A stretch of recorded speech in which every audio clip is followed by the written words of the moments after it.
Hello, everyone. I am Matt Williamson. How's it going? I am chatting with you from wonderful Florida for the owners' meetings. And real quick, I'll just kind of let you know how the setup is just behind the scenes. It's pretty cool. It is at the Breakers Hotel / Resort. I walked in there yesterday looking where to get my credential and immediately felt uncomfortable because of the wealth, to be honest with you. Like, wow, this place is unbelievable. And I'm just walking through like the main area and then out the side to get to where the credential area is. I might have been there 5 minutes. And just seeing owners and their families and children and the money and the cars, it's like, this is unbelievable. So I just want to mention that. Of course, us media folks, they set up these buildings / tents in the parking lot. That's where we're at. We're not hanging out in the Breakers Resort at all, except for it being on their grounds. But it's still a really cool environment. And I like to pull back the curtain on that. And since we talked last, Mike Tomlin addressed the local media for about an hour, a little less, just a lot of questions. He didn't say anything real in depth, but it was a good vibe, a good feeling. The AFC had their coaches' breakfast this morning, and the NFC will have their coaches' breakfast tomorrow morning, which basically is 16 big round tables that anyone from any city can come up and ask questions. Like if someone that works for Steelers.com or a Steelers local reporter or someone from the Post-Gazette can walk over to the Arizona head coach and talk to them, or the Bears or the Ravens or whatever. And then Omar also spoke today, Monday, and wanted to get into some of that stuff. So that's just basically the environment here. I wanted to lay it out for you. It is very cool. Tonight, Monday, is the owners' party, which I will also say is a little bit blow you away in terms of how big and nice and money spent it is. I've been to a couple of them now. There's a live band. There's every head coach, every owner, every GM, their families. I just kind of sit in the corner and sip my drink and eat phenomenal food and hit the sushi station and all that good stuff. But, that's what's going on here. And needless to say, the money and the cap space and the value of these teams and the health of the league is very, very good. A couple nuggets that Omar and or Mike Tomlin said over the last, since we've been down here, I just wanted to buzz over. I did want to tell you I am unable to record anything on Wednesday. So I'll probably bring more into next weekend. I'll get you your regular amount, but Wednesday is a crazy travel day for me. But anyway, it has been reported and confirmed that Aaron Rodgers and DK Metcalf had a throwing session together. So, I mean, what are we doing here? I mean, I think it's pretty clear that Aaron Rodgers is going to be your Pittsburgh Steelers opening day starter. And I'm excited about it. And the fact that he's going out of his way to do the thing with DK Metcalf, to come into town. And I was sitting right next to Tomlin when he mentioned, Rodgers came for a visit. What was it? A couple Fridays ago to Pittsburgh.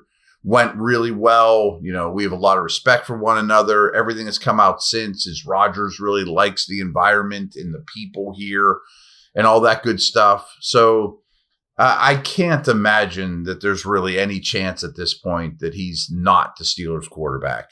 And I'm cool with it. I absolutely am. I'm excited about it. I absolutely believe it's still within him. I'm not saying it's going to happen, that he's definitely could be better than what they've played with since Prime Ben.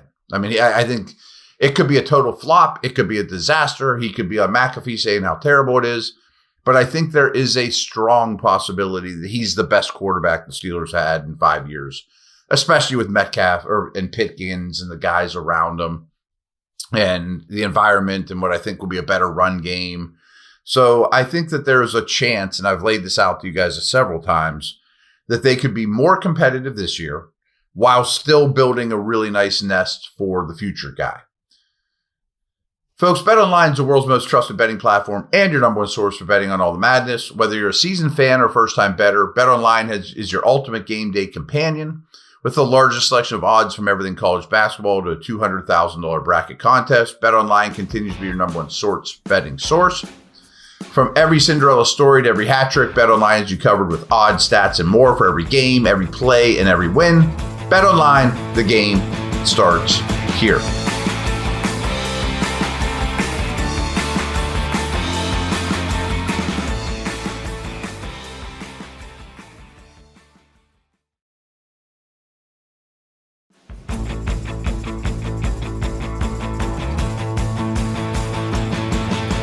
A couple other things I just wanted to throw out there too is Tomlin mentioned that, Rodgers was in town for a visit, went well, all those good things. Well, I think it's really noteworthy that Omar and Tomlin both missed Michigan's pro day in order to make that meeting happen. So it really showed how important that is to him. And the fact that it's Michigan is really important to me too.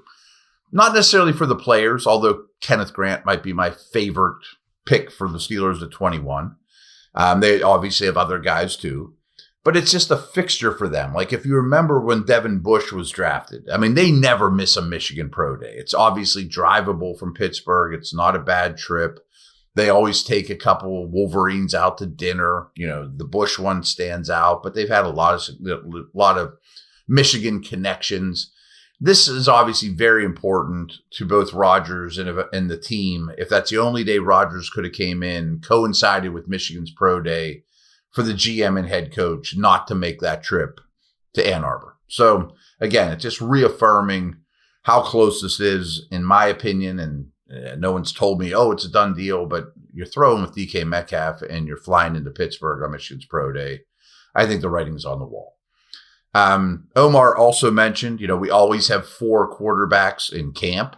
So if we operate under the assumption that Rodgers is one of them, we know Rudolph's one of them, I'm absolutely fine with Skylar Thompson, who we haven't talked about, but as a number 4, maybe even your number 3, okay, I'm intrigued to see him live and what he looks like in the preseason.